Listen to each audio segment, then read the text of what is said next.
Halo semuanya, perkenalkan nama aku Jian Faradila dengan NIM C2401241053.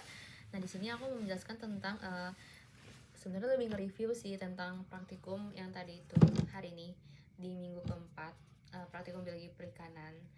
Dan materinya itu tentang reproduksi bagian kedua, yaitu lebih fokusnya itu ke fekunditas dan diameter telur pada ikan. Nah, sebelumnya pengertian fekunditas. Jadi fekunditas itu adalah jumlah telur masak sebelum dikeluarkan pada saat ikan memijah, atau disebut juga dengan fekunditas mutlak. Lalu ada juga yaitu fekunditas nisbi, yaitu jumlah telur persatuan berat atau panjang. Lalu juga ada tentang fekunditas total, yaitu fekunditas total keseluruhan yang dihasilkan oleh ikan selama hidupnya, mulai dari produksi pertama kali hingga produksi terakhir. Selanjutnya itu ada tentang diameter telur.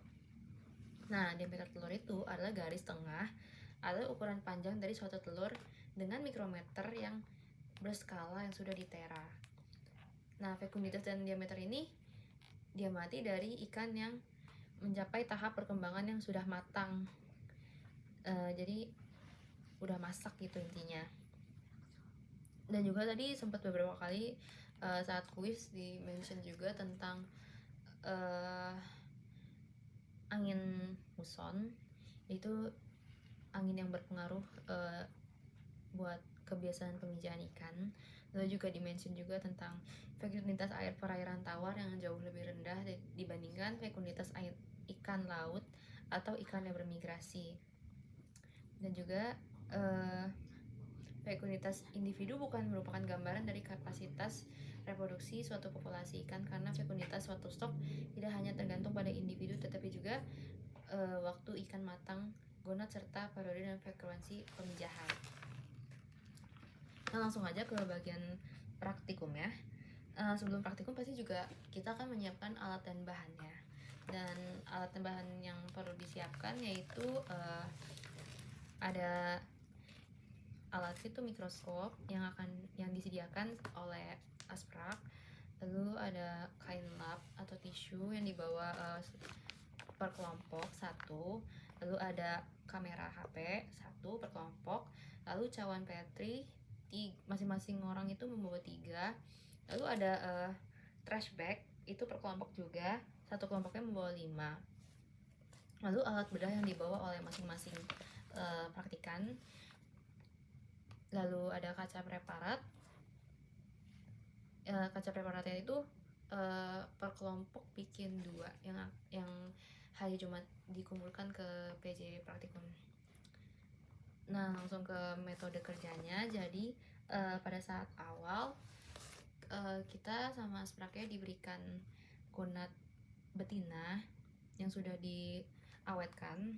Lalu gonadnya dipindahkan ke cawan Petri yang akan diidentifikasi dulu mana bagian anterior, middle, dan posterior. Setelah sudah diidentifikasi, gonadnya dibelah berdasarkan bagian-bagian tersebut, jadi menjadi 3 bagian dan lalu dipisahkan di cawan Petri yang lain. Setelah dipisahkan,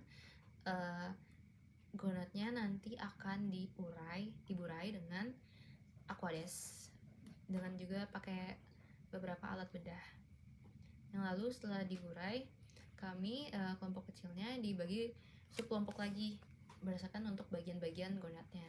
Jadi 3 orang mengerjakan bagian anterior, 3 orang mengerjakan bagian middle, dan 3 orang mengerjakan bagian posterior. Setelah itu nanti kita akan tujuannya itu kan untuk mencari diameter telurnya ya. Jadi kita membutuhkan 75 data untuk satu gonad tersebut. Jadi bakal jadi kayak 75 data diameter telur bagian anterior, 75 data bagian middle, dan sama juga untuk bagian posterior. Nah, sebelumnya mikroskopnya itu sudah disediakan oleh Aspraknya dan juga sudah ditera. Jadi satuannya nanti akan dikali 0,01 agar dikonversi menjadi milimeter. Nah, setelah mikroskopnya udah dicek lagi, udah fokus, langsung aja dikerjakan. Masing-masing juga masing-masing praktikan juga harus mencoba mencari telurnya, diameter telurnya. Jadi nanti di mikroskopnya itu kayak ada penggaris gitu, dan rata-rata itu yang saya temukan, yang saya amati, kebanyakan ukuran diameter telurnya itu berkisaran 0,15 mm.